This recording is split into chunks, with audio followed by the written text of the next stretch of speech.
এই তাওহিদি জনতার মোল্লারা যারা এই সাধারণ নিরীহ মানুষকে কুপিয়ে হত্যা করতেছে, তাদের কি চোখে বাজে না? সমাজে কুখ্যাত সুদারুরা, কুখ্যাত দুর্নীতিবাজ, কুখ্যাত ঘুষখোর এই সব লোককে তাদের চোখে বাজে না? তারা সমাজের কোনো মানবিক কাজে আজ পর্যন্ত কেউ দেখছেন আপনারা তাদেরকে?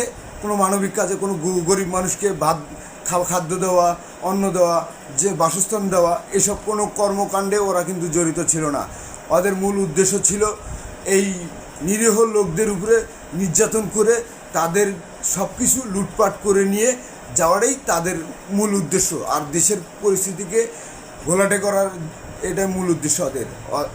ওরা দেশকে বহির্বিশ্বের কাছে একটা জঙ্গিবাদ দেশ হিসেবে পরিণত করার জন্য এই চক্রান্তের সামিল ওরা দেশে অশান্তি তৈরি করতেছে। আপনারা দেখেন